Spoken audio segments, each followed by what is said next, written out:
আসসালামু আলাইকুম। এমনভাবে ঠকতে হবে আগে কখনোই ভাবি নাই। এতদিন ধরেই আমি এটাই বুঝলাম যে না, মানুষ আমাকেও ঠকাইতে পারে। যাই হোক, আরেকটি ব্লগে সবাইকে ওয়েলকাম। বাসার থেকে এই যে একটা আপা গজ কাপড় বিক্রি করে, এখান থেকে গজ কাপড় নিয়ে এই যে দর্জি ভাবির কাছে বানাইতে দিয়ে এই যে মামনিকে সাথে করে নিয়ে যাচ্ছি বৃষ্টির ভিতরে। কোথায়? আজকে তার টিকা দেবার ডেট আছে, তাই এই যে মেঘলা মেঘলা ওয়েদারে মামনি আর আমি এই যে রিক্সায় উঠি, এই তো চলে আসলাম তার টিকা যে জায়গায় দিবে সে জায়গায়। আসার পরে দেখি অনেক মানুষ, আর আমরা এই যে কার্ডটা জমা দেওয়ার পরে সাথে সাথে দিয়ে দিছে। আসলে এখানে পরিচিত মানুষ থাকলে তাড়াতাড়ি কিন্তু হয়ে যায়। আমাদের পরিচিত মানুষ ছিল, এই জন্য তাড়াতাড়ি করে আমরা টিকা দিয়ে রিক্সার জন্য ওয়েট করতেছিলাম অনেকক্ষণ ধরেই, কিন্তু কোনো রিক্সা পাচ্ছিলাম না। তাই হেঁটে হেঁটে বাসায় আসার পরে চলে আসলাম আমি একটু বাজারে। আপনাদের একটা কথা বলি, এখন আম লিচু অনেক কিছু সিজন, কিন্তু আপনারা দেখে শুনি বুঝি তারপরে ফল কিনবেন। এই যে লিচুওয়ালার কাছ থেকে লিচু কিনলাম, দেখলাম ভালো লিচু, সেই লিচুটা উনি পাল্টাই কিভাবে পচা লিচুগুলা দিয়ে দিয়েছে। এই প্রথম বছরের ফল কিনি আনবার যেই এত বড় একটা ধরা খাবো আমি কোনোদিন কল্পনাই করতে পারি নাই। যাই হোক, এখানে দেশি আম কিনছি, দেশি আমগুলো মাশাল্লাহ অনেক সুন্দর আর খেতে কিন্তু অনেক মজা। তার আগে বলে, আমার ভিডিও ভালো লাগলে পেজটাকে ফলো করবেন, চ্যানেলটাকে সাবস্ক্রাইব করবেন, আর একটা লাইক দিতে ভুলবেন না।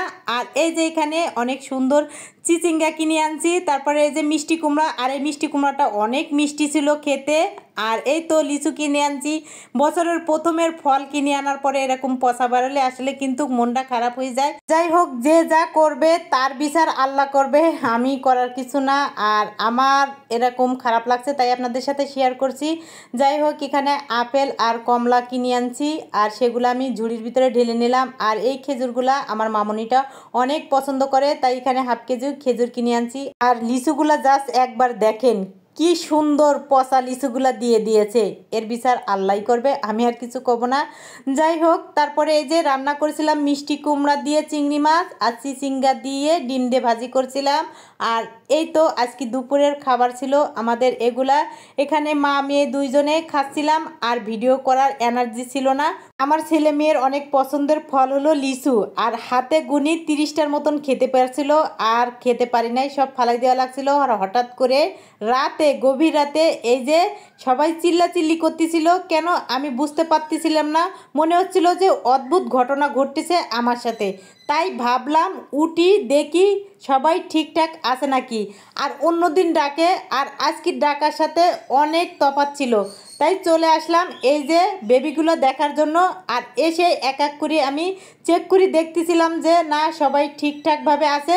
তাহলে এত জোরে চিল্লাচিল্লি করতেছিল, মানে ঘরটার ভিতরে, তা বলে বোঝানোর মতন না।